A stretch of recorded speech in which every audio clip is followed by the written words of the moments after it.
Hello student, welcome to medical Vidyarthi online education. तो आज हम बात करेंगे फार्माकोलॉजी के बारे में। Pharmacology chapter wise important question हम बताएंगे और कैसे समझना आपको एग्जाम में, कैसे आपको आंसर राइट करना है, इन सब चीज़ों के बारे में बताएंगे। ये वो इंपॉर्टेंट क्वेश्चन है जो आपके एग्जाम में कई सालों में पूछे जा चुके हैं और आने के चांसेस भी बहुत ज़्यादा है। चलिए देखते हैं कैसे क्वेश्चन पुटअप किए जाते हैं और कैसे उसको आपको आंसर राइट करना है, कैसे आपको समझना है। तो कैसे क्वेश्चन पूछा जा सकता है, write the scope of pharmacology. Pharmacology क्या है और उसका स्कोप लिखना है। स्कोप मतलब कहाँ कहाँ उसके दायरे हैं, कहाँ कहाँ उसके क्षेत्र हैं, ये सब चीज़। तो अगर आप फार्माकोलॉजी पढ़े हो, आपको फार्माकोलॉजी का नॉलेज है, तो आपका स्कोप कहाँ कहाँ है। पहला है फार्माकोथेरापेटिक्स। फार्माकोथेरापेटिक्स में आप जा सकते हो। अगर नॉलेज है तो आप क्या कर सकते हो कि पेशेंट को ट्रीट कर सकते हो because of his known selection of appropriate, क्योंकि आपको ड्रग के बारे में नॉलेज होता है तो आप पेशेंट को कोई बीमारी अगर हुई है तो उसको आप ट्रीट कर सकते हो। पहला स्कोप हमारा हो गया फार्माकोथेरापेटिक। अगला आता है प्री क्लिनिकल क्लिनिकल ट्रायल्स, मतलब क्लिनिकल ट्रायल से पहले जो प्री क्लिनिकल होता है उसमें भी स्कोप होता है, उसमें भी आप जा सकते हो। अगला आता है क्लिनिकल ट्रायल्स। अगर आपको फार्माकोलॉजी का नॉलेज है तो आप इसमें भी जा सकते हो, इसमें भी स्कोप है। अगला आता है हमारा ड्रग डिस्कवरी। ड्रग डिस्कवरी में भी ये एक स्कोप होता है, वहाँ पे भी जा सकते हो। अगला आता है toxicology. A pharmacologist can reduce the toxicity effect and turns adverse effect. एक जो फार्माकोलॉजिस्ट होता है, जिसको फार्माकोलॉजी का नॉलेज होता है, वो किसी भी ड्रग के टॉक्सिसिटी इफेक्ट जो होता है उसको कम कर सकता है, क्योंकि उसके पास मेडिसिन का ड्रग का नॉलेज होता है। तो ये क्या हो गए, स्कोप हो गए। अगला क्वेश्चन कैसे पूछा जाता है और कैसे आपको समझना है, explain the various routes of drug administration.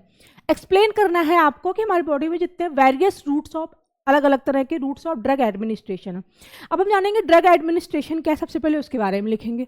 Roots of drug administration ऐसा पाथ होता है जिसके माध्यम से जो दवाएं हम लेते हैं बॉडी में, वो हमारी बॉडी को इंट्रोड्यूस करता है। मतलब कि जैसे क्या है, हम मेडिसिन ओरली लेते हैं, कुछ इंजेक्टेबल होता है, कुछ हम हाथ पे अप्लाई करते हैं जैसे क्रीम वगैरह, और कुछ होता है कि हम जो हमारे रेक्टल एरिया होते हैं वहाँ पे हम इंसर्ट करते हैं। तो ये क्या है, ये रूट्स होते हैं, किन किन रूट से हम मेडिसिन को अपनी बॉडी में इंट्रोड्यूस करवाते हैं। तो सबसे पहले हमारा क्या आता है, इंट्रल रूट। इसके अंतर्गत कौन कौन से रूट्स आते हैं, ओरल रूट आता है, सबलिंगुअल होता है, बकल रूट आता है। बकल रूट मतलब ऐसी होता है जो हम टंग के नीचे जो भी दवाइयाँ लेते हैं, जैसे कि कुछ हार्ट की दवाइयाँ होती हैं, तो जैसे नाइट्रोग्लिसरीन होती है, तो ये क्या करते हैं, हम इसको टंग के और टंग के बीच में लेते हैं, मतलब टंग उठाएंगे फिर नीचे उसके वो मेडिसिन रखते हैं, तो इसको हम बोलते हैं सबलिंगुअल रूट। जैसे नाइट्रोग्लिसरीन हो गया हमारा, तो जैसे हार्ट होता है ना, हार्ट पेशेंट अगर किसी को हार्ट अटैक आता है तुरंत वो बोलते हैं कि टंग के नीचे ये मेडिसिन रख लो, तो ये क्या होता है, हमारा सबलिंगुअल या बकल रूट होता है। अगला आता है हमारा रेक्टल रूट। इसमें क्या होता है, हमारे कुछ सपोजिटरीज जैसे ग्लिसरीन सपोजिटरी होता है, उसको हम अपने रेक्टल रूट के द्वारा उसको हम इंसर्ट करते हैं। अगला आता है drug is formulated with the vaccine additive. ये जो हमारा सपोजिटरी होता है वो वैक्सी फॉर्म में होता है। तो आपने देखा होगा कि जैसे ये हो गया हमारा ग्लिसरीन सपोजिटरी हो गया, एनिमा हो गया, इसको हम रेक्टल रूट से लेते हैं। तो हमारे इंट्रल के अंतर्गत ये सब रूट्स आ गए। अगला आता है हमारा पेरेंट्रल रूट। इसके अंतर्गत कौन कौन से रूट्स आते हैं, इंट्रावेनस रूट, आईवी जिसको बोलते हैं, और इंट्रामस्कुलर, और आता है सबक्यूटेनियस जिसको एससी बोलते हैं, इनहेलेशन, ट्रांसडर्मल रूट और टॉपिकल। अब हम जानेंगे जो इंट्रावेनस होता है वो कौन सा रूट होता है। इंट्रावेनस में जो ड्रग होती है हमारी, वो क्या करती है, डायरेक्ट इंजेक्ट किया जाता है वेन के माध्यम से, वेन के थ्रू।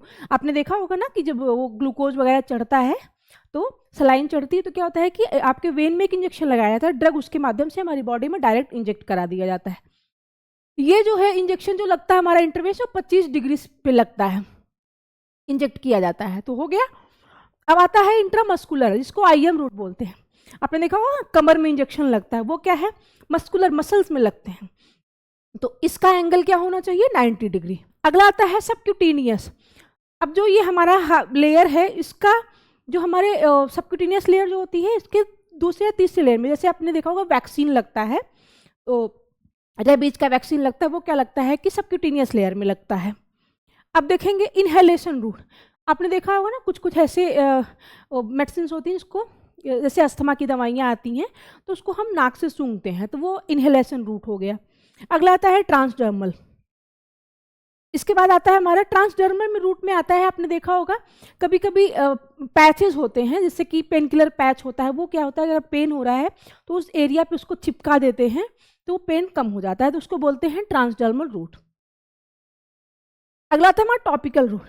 टॉपिकल रूट में क्या होता है, आपने देखा होगा कुछ क्रीम्स वगैरह होती हैं जिसको हम अपने स्किन के ऊपर अप्लाई करते हैं, उसको बोलते हैं टॉपिकल रूट। तो ये हो गया हमारे पैरेंटल रूट में इतने सारे आ गए हैं, IV, IM, SC, inhalation, transdermal और टॉपिकल रूट। अब हम देखेंगे अगला क्वेश्चन कैसे पूछा जाता है। Write the brief note on neurotransmitter. Neurotransmitter क्या है, इस पे एक आपको ब्रीफ नोट लिखना है, उसके बारे में लिखना है कि न्यूरोट्रांसमीटर क्या होता है। न्यूरोट्रांसमीटर आर केमिकल कंपाउंड, एक ऐसा केमिकल कंपाउंड होता है जो हमारे ब्रेन में प्रेजेंट होता है, और ये केमिकल कंपाउंड क्या करता है, बनाता है अमाइनो एसिड और कुछ ऐसे हार्मोन्स बनाते हैं हमारे ब्रेन में।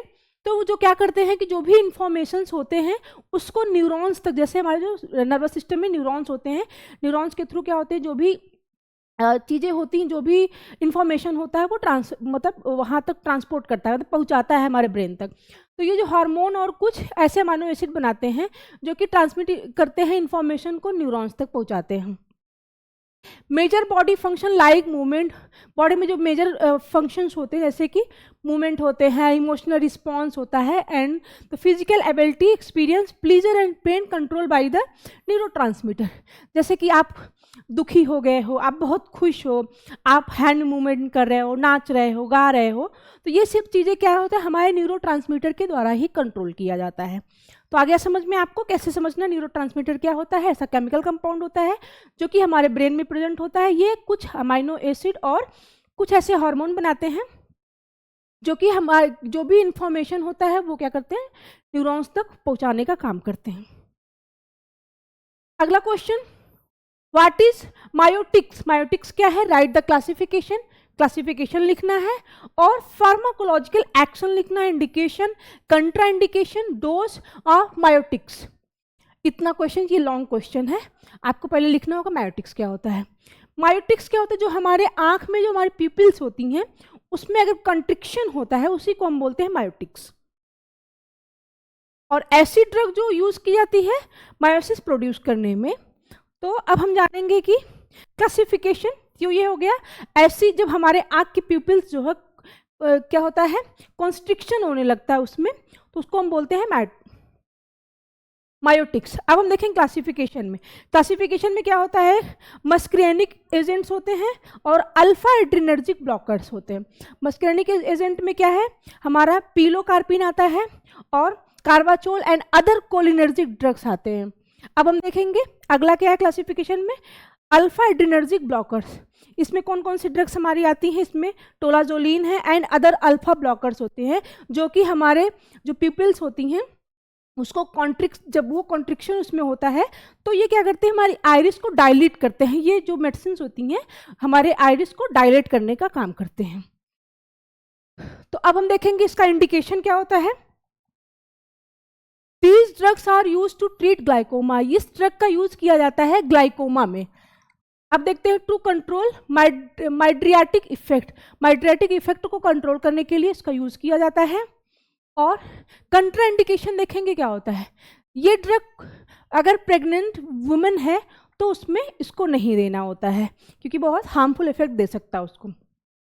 These drugs are contraindicated during lactation, lactation के दौरान अगर कोई मदर है बच्चों को दूध पिला रही है तो उस दौरान भी ये नहीं देना चाहिए। देखेंगे these are contraindicated during in children, बच्चों में भी नहीं देना चाहिए क्योंकि ऐसा कोई सेफ्टी क्लियर नहीं दिखा है अभी तक बच्चों में, इसलिए बच्चों में भी ये नहीं देना।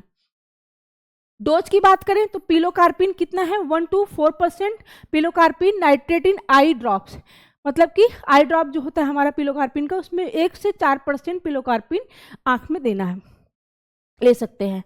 टोलाजोलिन क्या है, 1 to 2 mg पर KG intravenous over 10 minute, 10 minute के अंदर क्या है 1 से 2 mg उसको इंट्रावेनस मतलब आईवी के थ्रू हम ले सकते हैं। ये हो गया इसका डोज। अब हम देखेंगे what are the general anaesthetic, write the stage of anaesthesia, the drug which produce reversible loss of sensation, consciousness and movement.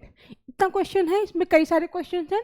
सबसे पहले जनरल एनेस्थेटिक क्या है उसके बारे में लिखना है आपको, फिर राइट द स्टेज, एनेस्थीसिया के कितने स्टेज है उसको लिखना है, फिर the drug which produce reversible loss of sensation, कौन सा ऐसा ड्रग है जो reversible loss of sensation produce करता है, कॉन्शियसनेस एंड मूवमेंट।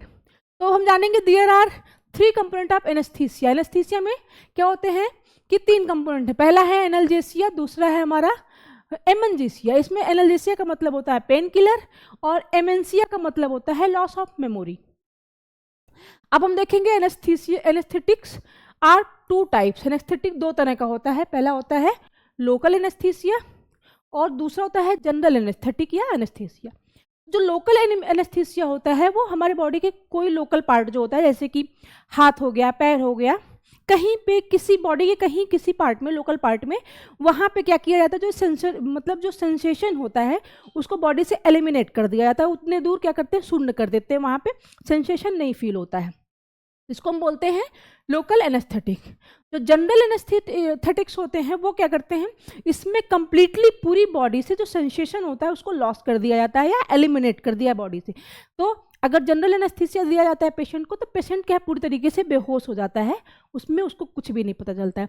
जबकि जनरल एनेस्थीसिया में बॉडी के किसी लोकल पार्ट पे एनेस्थीसिया दिया, वहाँ का जो सेंसेशन होता है वो एलिमिनेट होता है उतने दूर का। समझ में आ गया। अब हम देखेंगे स्टेज ऑफ एनेस्थीसिया। कितने स्टेज होते हैं एनेस्थीसिया के। पहला होता है स्टेज 1 जिसमें होता है एनाल्जेसिया। ये क्या स्टार्ट दिया जाता है जब पेशेंट को बेहोश करना होता है तब। तो इसमें क्या होता है, beginning of loss of consciousness. इसमें क्या होता है, लॉस ऑफ कॉन्शियसनेस शुरू होता है और reflex and respiration remain normal. Reflection होता है और जो रिस्पायरेशन होता है मतलब जो सांस लेता है वो नॉर्मल होता है। लॉस ऑफ पेन सेंसेशन मतलब कि जो एरिया होता है वहाँ पे पेन नहीं होता है, वहाँ पे लॉस ऑफ पेन सेंसेशन होता है।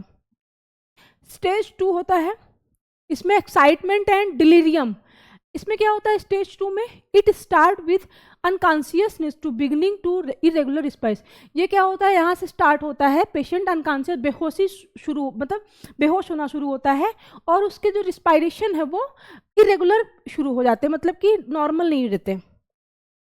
पेशेंट में शाउट, पेशेंट चिल्ला सकता है और जैसे होता है ना कि पेशेंट अगर अपने होश में जब उसको एनेस्थीसिया दिया जाता है वो अनकॉन्शियस शुरू होता है ना, तो वो क्या करते हैं, चिल्लाना शुरू कर सकता है, स्ट्रगल कर सकता है, मूवमेंट, जॉ उसके जो जबड़े हैं वो टाइटली बंद हो जाते हैं, क्लोज हो जाते हैं। हार्ट रेट एंड बीपी में राइज एंड पिपल्स डायलेट, जो उसकी आँखें हैं वो डायलेट हो जाती हैं, जो आँख की पुतली होती है। स्टेज 3 होता है हमारा सर्जिकल एनेस्थीसिया। ये क्या किया, ये प्रोसीजर तब किया जाता है जब किसी पेशेंट को सर्जरी वगैरह करना होता है। तो इसमें होता है प्लान 1, प्लान 2, प्लान 3। प्लान 1 में क्या होता है, रिस्पायरेशन बिकम्स रेगुलर, जो उसका रिस्पायरेशन होता है वो रेगुलर रहता है एंड आइज बिकम फिक्स्ड, आंखें जो हैं वो फिक्स्ड रहती हैं। Loss of corneal and लैरिंग्स reflex, जो कॉर्नियल और लैरिंग्स रिफ्लेक्स है वो नहीं होगा। Pupils start dilating and light reflex, जो प्यूपिल्स है आँख का वो क्या होता है, डायलेट हो जाता है। अब आता है स्टेज 4, इसमें क्या है, मेडुलरी पैरालिसिस।